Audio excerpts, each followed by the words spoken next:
अपनी महंगी गाड़ी से बिना नहाए आने वाला ये लड़का सिद्धार्थ है। सिद्धार्थ कॉलेज आकर ही ब्रश करता है और जब चाहे क्लास में घुसता है, वो भी बिना रोक टोक। उसे कॉपी किताब की भी जरूरत नहीं, बाजू वाले से एक पन्ना और पेन लेकर काम चल जाता है। थोड़ा सा लिखने के बाद ही उसका हो गया और वो बाहर चला गया। उसके कॉलेज आने के तरीके भी रोज अलग अलग होते, कभी कार, कभी ऑटो तो कभी पैदल, पर मुंह में ब्रश जरूर होता। एक बार ब्रश नीचे गिर गया तो उसने वहीं पेड़ से एक डंडी तोड़कर दातून शुरू कर दी। फिर बीच क्लास में जाकर पन्ने पर कुछ लिखा और जाने लगा, लेकिन इस बार टीचर ने पकड़ लिया और कहा, बताओ क्या पढ़ा। तब सिद्धार्थ ने जो बोलना शुरू किया कि उसे सुन गूगली बाबा भी शर्मा जाए। अभी तक जो लोग उसे गधा समझ रहे थे, वे उसका नॉलेज देख हैरान रह गए। कॉलेज में वो अधिकतर किताबों में खोया हुआ ही पाया जाता और यही कारण था उसके रोबोटिक टाइप होने का। सिद्धार्थ का जन्म एक बेहद अमीर परिवार में हुआ। उसके पिता ने अपने घर में ही एक लाइब्रेरी बना रखी थी। सिद्धार्थ की माँ जब व्यस्त होती तो उसे पिता के पास छोड़ देती। वे उसे गोद में बिठाकर किताबें पढ़ा करते। जैसे जैसे उसकी उम्र बढ़ रही थी, उसका भी किताबों में इंटरेस्ट आने लगा था। हाल ये था कि वो खिलौनों से खेलने के बजाय किताबों के बीच बैठा रहता। उसे खाते समय भी किताब पास में चाहिए होती। घर के लोग उसकी किताबों के प्रति इतनी रुचि देखकर बहुत खुश थे, मगर सिद्धार्थ की माँ उसे एक नॉर्मल बच्चे की तरह देखना चाहती थी। वो उसे खेलने के लिए जबरदस्ती बाहर भेजती, लेकिन वो किसी भी तरह वापस लाइब्रेरी में जाकर बैठ जाता। एक दिन ऊपर से किताब निकालते समय सीढ़ियों से गिरने के कारण उसके हाथ से खून बहने लगा, लेकिन चिंता की बात यह थी कि उसके चेहरे पर जरा भी दुख दर्द के भाव नहीं थे। उसने लॉजिक दिया कि रोने से यह ठीक नहीं हो जाएगा, किताबों के बीच ही उसका जीवन गुजर रहा था। फिर एक दिन जब वह स्कूल से वापस आया तो देखा कि दादाजी गुजर गए हैं। पिता ने उसे गले लगाकर रोना चाहा, लेकिन सिद्धार्थ ने उन्हें दूर हटाते हुए कहा कि क्यों ओवर एक्टिंग कर रहे हो पापा, दुनिया में पहली बार कोई मरा है क्या।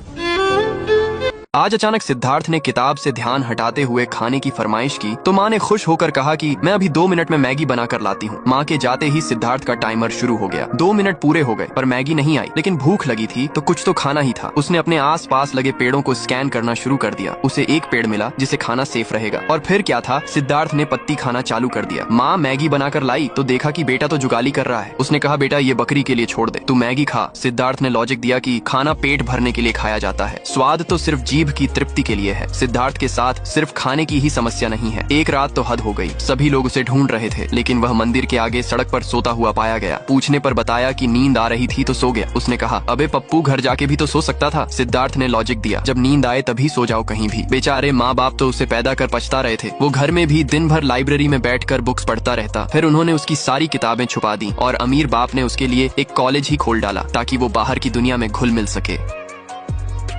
कॉलेज में इंदु नाम की लड़की पता नहीं उस झंडू की किस अदा पर फिदा हो गई। एक दिन एक लड़की ने सिद्धार्थ को प्रपोज कर दिया, मगर उसने बिल्कुल मना कर दिया, क्योंकि वो काम वाली बाई से सच्चा प्यार जो करता है। इंदु ये सब ड्रामा देख रही थी। उसकी सहेली ने कहा, क्यों उस एड़े के चक्कर में पड़ी हो तुम। एक दिन सर ने उसे कॉलेज में होने वाली एक प्रतिस्पर्धा के बारे में बताया। शहर के सारे ज्ञानवान बुद्धिमान इसमें हिस्सा लेंगे, लेकिन ये सिद्धार्थ के लिए पहली बार नहीं है। आखिर हर बार वही तो विजेता बनता है। इस बार इंदु भी प्रतिस्पर्धा में हिस्सा ले रही थी। पहले एक निश्चित समय में लिखित टेस्ट देना होगा। टेस्ट खत्म हुआ और विजेताओं के नाम घोषित किए गए। आश्चर्यजनक रूप से पहली बार किसी ने सिद्धार्थ को टक्कर दी थी। अब इंदु और सिद्धार्थ को भाषण देना होगा, जिसके बाद विजेता का नाम फाइनल होगा। सिद्धार्थ ने भाषण में वही सब रोबोटिक टाइप बातें कही, जैसे जीवन में भावनाओं की कोई अहमियत नहीं, महत्वपूर्ण है सिर्फ लॉजिक। इंदु को उसकी बात बिल्कुल पसंद नहीं आई। अपने भाषण में इंदु ने उसे जवाब देते हुए कहा, भावनाएं ही हैं जो हमें इंसान बनाती है। अगर हम हर चीज में सिर्फ लॉजिक्स लगाने लगे तो सब सिद्धार्थ की तरह रोबोट बन जाएंगे। जजेस भी उससे काफी इंप्रेस्ड लग रहे थे। भाषण खत्म होने पर वहाँ बैठे सभी लोगों ने खड़े होकर तालियां बजाई और तब सिद्धार्थ के मन में पहली बार हलचल हुई। इंदु को प्रतिस्पर्धा का विजेता घोषित कर दिया गया और शुभकामनाओं के साथ कार्यक्रम समाप्त हुआ, मगर सिद्धार्थ अभी भी भूत बना बैठा था। अगले दिन रोज की ही तरह वो अपनी महंगी गाड़ी में ब्रश करते हुए आया। देखा तो साइड में इंदु का बड़ा सा पोस्टर लगा था। क्लास में गया तो सारे लोग उसे अजीब तरह से देख रहे थे। फिर इंदु आई और सब उसे किसी सेलिब्रिटी की तरह ट्रीट करने लगे। जहाँ कभी सिद्धार्थ हुआ करता था, अब वो जगह इंदु ने ले ली है। इधर प्रिंसिपल ऑफिस में अलग ही चर्चा चल रही थी। परीक्षा में हर बार टॉप पर रहने वाला सिद्धार्थ इस बार दूसरे नंबर पर था। इंदु ने यहाँ भी बाजी मार ली। ज्ञान के मामले में सिद्धार्थ की बादशाहत खत्म हो रही थी। रिजल्ट सुनकर उसके पैरों के नीचे से जमीन ही खिसक गई। क्लास खत्म होने पर सब घर चले गए, मगर वो बैठा रहा। दूसरा दिन लग गया। वो अभी भी कुछ सोच रहा था। फिर एक लड़के ने उसे हिलाया, तब तंद्रा टूटी। वो उठकर जाने लगा। सब लोग उस पर हंस रहे थे। सभी लोगों के साथ इंदु भी उस पर हंस रही थी। सिद्धार्थ को गुस्सा आ गया। उसने कहा, तुम इसलिए जीती क्योंकि मैंने अच्छे से तैयारी नहीं की थी। अगर तुम खुद को महान समझती हो तो मेरे सवाल का जवाब दो। उसे उम्मीद नहीं थी कि इंदु के पास पास इसका जवाब होगा। लेकिन इंदु तो जैसे उसे हराने ही आई थी, उसने सब बता दिया। सिद्धार्थ और ज्यादा परेशान हो गया। इंदु ने कहा, अब तुम बताओ साल के कितने महीनों में 28 दिन होते हैं? सिद्धार्थ बोला, 1 महीने में, और सब हंस पड़े। इंदु ने कहा, लॉजिक पे इतना लंबा चौड़ा भाषण दिया और इतना सिंपल सा लॉजिक नहीं लगा पाए क्योंकि तुम अहंकार से भर गए हो। बावला हो चुका सिद्धार्थ अपनी हार पचा नहीं पा रहा था। उसने अपना घर छोड़ दिया और सड़कों पे भटकने लगा पागलों की तरह। उसे बहुत जोर की भूख लगी थी, पर पैसे नहीं होने की वजह से लोग भगा रहे थे और काम तो कभी बाप जन्म में किया नहीं था। फिर एक जगह उसने डस्टबिन में बचा हुआ खाना डालते देखा, मगर वो उठाता उससे पहले ही 2 भिखारी खाना ले भागे। वो आराम से बैठकर खा रहे थे। तभी सिद्धार्थ आया और पातल उठाकर भागने लगा। भागते भागते सड़क पर ही गिरकर सो गया। रात में पुलिस आई और डंडे मारकर उसे वहां से भगा दिया। फिर वो दूसरी जगह सोना चाह रहा था, मगर वो जगह भी किसी और की थी। Comment for next part.